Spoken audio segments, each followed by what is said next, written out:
Surat terbuka buat Bapak Presiden Joko Widodo. Usulan kita, jadi yang diakomodir itu jauh dari yang kita usulkan, Pak. Betul, Pak. Betul. Misalnya, betul, Pak. Misalnya contoh ya, contoh nih, peralatan olahraga yang kita usulkan aja nih 20 pieces, misalnya nih. Iya, ya, betul. Ini contoh. Iya, betul. Saya ingin masuk ke pakaian, karena yang paling banyak nih pakaian. Celana saja kita usulkan 20 pieces, ya. Iya. Baju iya. 20 pieces. Ya, itu yang maksudnya yang iya. dibebaskan pajaknya. Yang dibebaskan iya, pajak ini harus clear kepada PMI, ya. Kita sejak awal posisinya ingin membebaskan semua. Betul. Tapi itu tertolak, ya, dengan alasan UMKM, dengan alasan produk lokal yang takut terancam, kan gitu ya Pak Ses. Kemudian keluarlah surat dari Dirjen tadi, ya, Dirjen Perdagangan Luar Negeri, yang kemudian kita mengusulkan tentang apa saja, ya. Kemudian kita mengusulkan, nah ini ya, ini baju saja kita 20 pieces yang dibebaskan. Kemudian celana 20 pieces, dress 20 pieces, rok 20 pieces. Ini satu contoh ya, Pak Ses. Cukup banyak, cukup banyak ya. Sendal 5 pieces, sepatu 5 pieces. Ya, jaket, sweater ini 7 pieces, ya. Pakaian dalam 20 pieces. Jadi sebetulnya banyak yang kita usulkan ini baru berapa poin loh. Ada 19 halaman di saudara-saudara, ya. Jadi banyak, dan ini bisa kita set. Jadi kalau teman-teman pegiat migran ingin ini di set, kita set, ya. Agar sejarah bisa melihat apa yang menjadi usulan kita dan apa yang diakomodir. Tidak ada pemutarbalikan fakta di lapangan seolah-olah pembatasan ini adalah yang diusulkan oleh BP2MI, gitu kan Pak Sestama? Ini penting. Betul, Pak. Ya. Betul, Pak. Tadi saya sempat merekam, ya, apa yang keputusan terakhir Pak Ses tadi tetap menyampaikan dalam revisi agar semua barang dibebaskan kepada semangat awal. Tapi tadi ada jawaban, tidak perlu disebut kementerian lembaganya. Tadi ada jawaban apa? Itu sulit dilakukan karena apa tadi itu? Diungkap aja ke publik tanpa menyebut siapa yang ngomong. Iya, tadi memang kita semangatnya adalah membebaskan semua barang, Pak. Milik pekerja migran Indonesia. Ya. Untuk pekerja migran Indonesia. Tapi memang ini ada kesulitan. Nanti bagaimana ini bisa mengklasifikasikannya, barang-barang ini apakah barang yang memang termasuk dalam kategori yang dianggap barang bekas atau kekhawatiran teman-teman itu apa dengan kita mengusulkan pembebasan ini, kan seolah-olah tidak bisa dikabulkan. Apa kekhawatiran teman-teman itu? Itu disampaikan aja. Ya, kekhawatirannya adalah mungkin itu adalah bagian daripada memproteksi industri dalam negeri, khususnya tekstil, Pak. Kalau itu adalah terkait dengan pakaian, maka kalau ini nantinya itu akan dibebaskan sebegitu besarnya, maka itu akan mengganggu industri tekstil di dalam negeri. Seperti itu, Pak, kira-kira, Pak. Oke, nah nanti ya, karena apa yang Pak Sestama dulu kirim ke Dirjen Perdagangan, ya, Dirjen Perdagangan Luar Negeri. Ini kan tidak lepas juga dari salah satu rapat sesi pembahasan dengan para pegiat migran, ya, Pak Ses. Ini. Betul, Pak. Betul. Nah, artinya paling minimal selemah-lemahnya iman perjuangan kita adalah mengacu kepada ini, Pak Ses.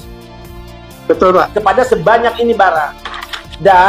Dan kalau ini dikabulkan untuk dibebaskan, bukan berarti mereka tidak bisa juga lebih dari barang-barang ini. Kan semangat kita itu. Ya, bukan berarti misalnya ini dibebaskan di satu sisi, tapi di sisi lain tidak boleh ada barang yang melebihi. Kemudian itu harus dikembalikan atau dimusnahkan, gitu, ya. Nah, standing posisi kita tetap di situ, ya. Ini penting disampaikan kepada sobat migran, ya. Oke. Mungkin sedikit menambahkan, Pak, sedikit sejarah bagaimana kita juga meminta masukan dari pegiat kemanusiaan kita dan PMI yang ada di seluruh dunia, Pak. Ya. Jadi pada saat surat dari Dirjen Daglu tersebut, Dirjen Perdagangan Luar Negeri tersebut kami terima, kami tidak serta-merta membuat atur dan mengisi dan menyampaikannya, Pak. Kami meminta pendapat masukan dari seluruh PMI yang notabene dari mewakili beberapa negara yang kami buka melalui media Zoom, Pak. Ya. Nah, disitulah masukan-masukan kami tampung, Pak. Kira-kira gitu, Pak. Ya, itu memang cara kita, ya, cara kita. Kalau kita kan biasa begitulah. Kalau terkait nasib pekerja, kita nanya ke pekerja, minimal lewat lembaga-lembaga para pegiat, kan, LSM-nya. Surat terbuka buat Bapak Presiden Joko Widodo.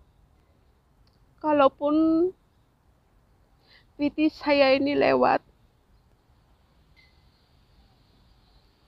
Tolonglah Pak, kami pejuang keluarga.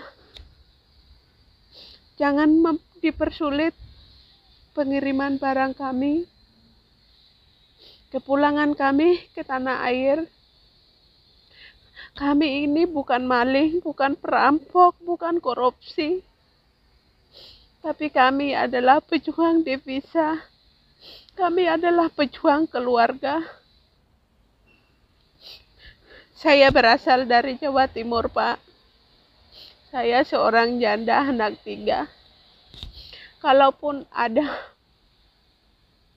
pekerjaan, lapangan kerja di Indonesia, kami para PMI gak bakalan ke luar negeri.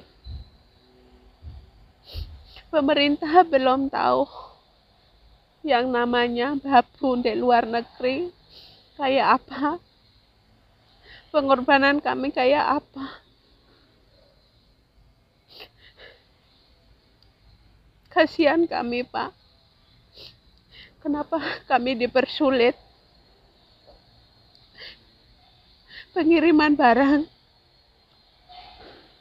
Itu semuanya gombal amo, Pak. Bakar barang bekas. Apa ada pekerjaan di Indonesia yang menerima kami tamatan SD, SMP, ataupun SMA? Gak bakalan ada. Jadi, tolonglah Pak, peraturan yang ada dihapus untuk para PMI. Dipermudah kayak dulu lagi. Dan satu lagi Pak, untuk box-box kami nggak mau pakai kiloan, karena box kargo itu kami beli dengan boxnya yang jumbo, medium, kecil. Jadi untuk kiloannya kami nggak mau kalau ada pun peraturan kayak gitu. Dan untuk pengiriman setelah diperiksa di Bea Cukai, tolong diperhatikan juga para sopir. Itu barang kami buat keluarga. Jangan dimaling, jangan dicuri, cuman baju bekas. Kado buat anak. Kado buat keluarga. Peraturan Bapak harus mengklaim para sopir yang mengangkut barang kami. Karena begitu banyak barang yang hilang. Maunya dosnya penuh, akhirnya tinggal separuh. Itu pengalaman kami, Pak. Monggo. Terima kasih. Assalamualaikum warahmatullahi wabarakatuh.